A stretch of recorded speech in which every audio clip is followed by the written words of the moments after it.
Hello everybody, this is Christopher from bladecomics.com. I've got another drawing tutorial for you.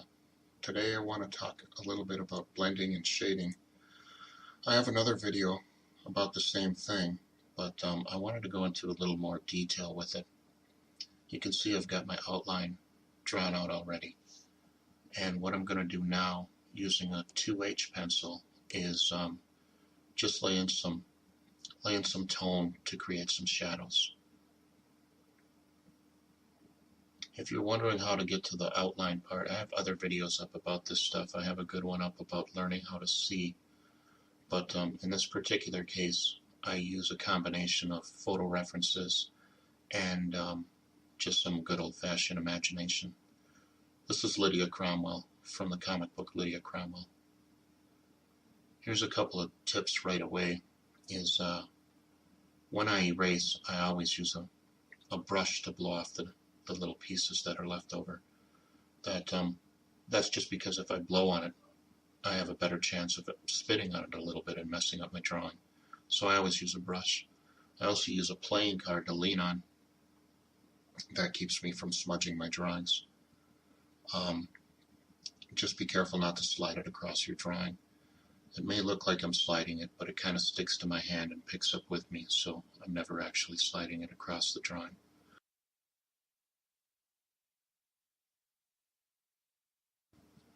Now what I'm doing is laying in a heavier outline only along the spots where I put in shadow tone.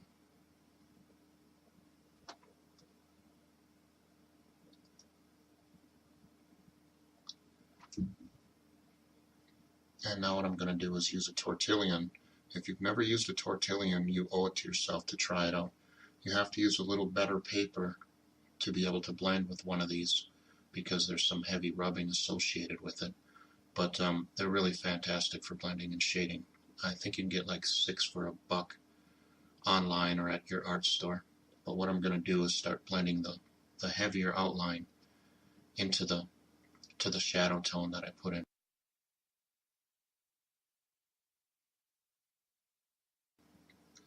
By doing that, you start to get a little bit more of a three-dimensional look to it. In this particular case, I'm using a semi-realistic style, and by using this method, it's real easy to get there. It takes a little bit of time, but it's really not too bad. I think it's worth it.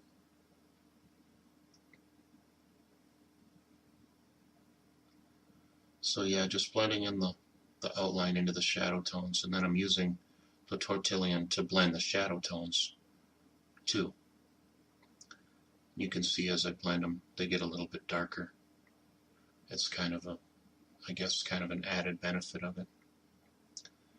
Then I go around every outline and just try to make the outline disappear. That's one of the biggest tricks to doing a realistic or a semi-realistic drawing, is to not have any outlines unless it's absolutely necessary. Sometimes you'll have a heavy shadow that makes a hard line. But other than that, you really don't want an outline. It makes your stuff look cartoony and flat. Now I'm just darkening in her bikini and her leg band. I left a little highlight on her leg band. I'm leaving a couple highlights on her bikini top. I'll blend in just a second here.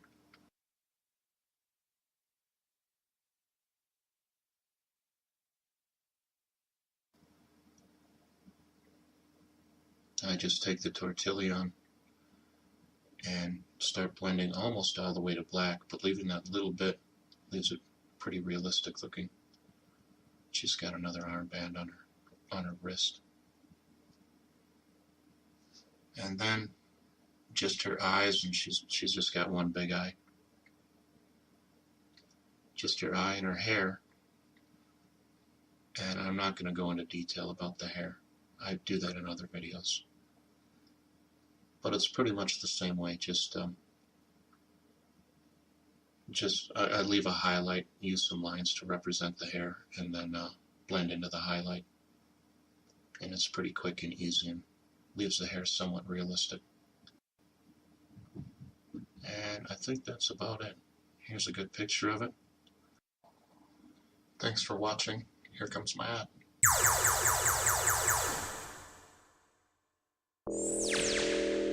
Check out the new How to Draw comic book only at bladenrocks.com.